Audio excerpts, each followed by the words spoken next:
प्यारे बच्चों, good morning all of you. Today I am going to discuss the chapter of 10th class, that is light. आज का जो chapter है class 10th का light है। सबसे पहले हम लोग जानेंगे लाइट होता क्या है।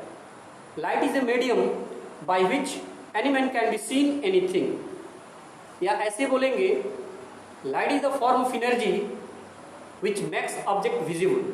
प्रकाश एक ऐसा सहारा है या माध्यम है या जरिया है जिसके द्वारा आंख वाला कोई व्यक्ति किसी भी वस्तु को देख सकता है। इससे रिलेटेड जो घटना है जैसे रिफ्लेक्शन, रिफ्रैक्शन, डिस्पर्सन और स्कैटरिंग, क्लास 10th में इन्हीं बिंदुओं पर ज़्यादातर डिस्कस किया गया है इस चैप्टर के अंतर्गत।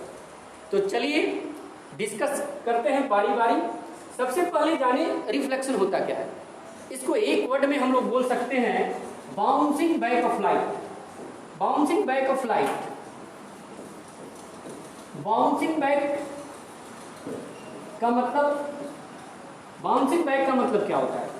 When light falls on the opaque surface, then it turns back या bounces back in its self medium. This phenomenon is known as reflection of light। कहने का मतलब जब प्रकाश की किरणें किसी सतह पर पड़ती है और पुनः अपने ही माध्यम में वापस हो जाती है तो इस घटना को प्रकाश का परावर्तन कहते हैं। मतलब जब प्रकाश किरण आई और नहीं लौट जाई तब परावर्तन कहलाई। मतलब जब प्रकाश किरणें आती है और किसी सतह से टकराती है और पुनः अपने ही माध्यम में वापस हो जाती है तो इस घटना को हम लोग हिंदी में परावर्तन बोलते हैं, परावर्तन कहते हैं। इसको शॉर्ट कट में हम लोग क्या बोलेंगे? Bouncing back of light. Short cut में हम लोग इसको बोलेंगे bouncing back of light. Reflection के बाद रिफ्रैक्शन है, एक वर्ड में इसको बोल सकते हैं bending of light. When light enters from one medium to another medium, तो इसको बोलते हैं refraction. Means bending of light को हम लोग रिफ्लेक्शन, रिफ्रैक्शन के नाम से जानते हैं, bending of light. Dispersion, splitting of light into 7 colour.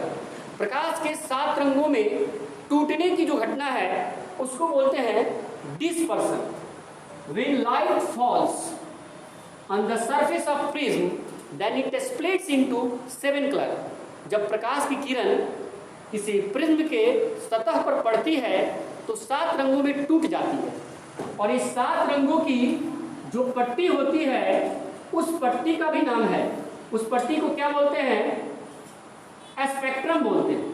क्या बोलते हैं? स्पेक्ट्रम, वर्णपट। The process of splitting of light into 7 colour. 7 रंगों में टूटने की प्रक्रिया डिस्पर्सन कहलाती है और इस 7 रंगों की जो पट्टी है उसको स्पेक्ट्रम बोलते हैं। उसके बाद आता है scattering. When light falls on the tiny particles of the atmosphere, then it spreads into lateral direction। इस चीज को हम लोग बोलते हैं स्कैटरिंग।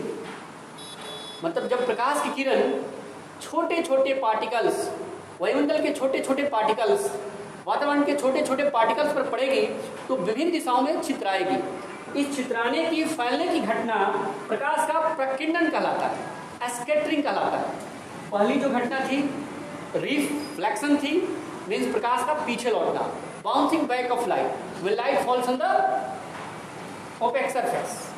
दूसरी घटना थी refraction, when light enters from one to another medium then it bends. मतलब प्रकाश का मुड़ने की घटना, बेंडिंग ऑफ लाइट, रिफ्रैक्शन होता है, bouncing back of light, reflection होता है और स्प्लिटिंग ऑफ लाइट, डिस्पर्सन होता है और स्प्रेडिंग ऑफ लाइट, स्कैटरिंग होता है। इसको शॉर्टकट में ऐसे बोल सकते हैं। इस चैप्टर के अंतर्गत जो पहला, मतलब इसको अलग अलग भागों में डिवाइड किया गया है। तो ये जो फर्स्ट चैप्टर है रिफ्लेक्शन फ्रॉम स्फेरिकल मिरर, गोलीय दर्पण से परावर्तन, इसका अध्ययन हम लोग इस चैप्टर में करेंगे।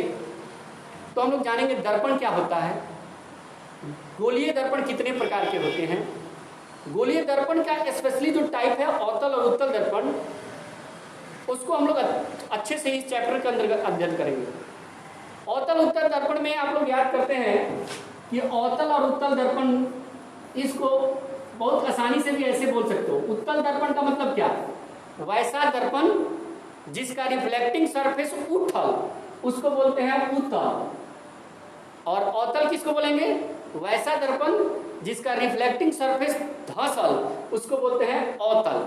मतलब कॉनकेव एक मिरर होता है और एक होता है कॉन्वेक्स।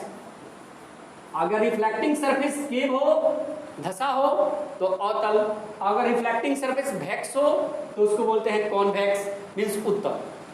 परावर्तक सतह उत्तल तो उत्तल, और परावर्तक सतह धसल तो अवतल। इस चैप्टर में हम लोग जानेंगे कौन से मिरर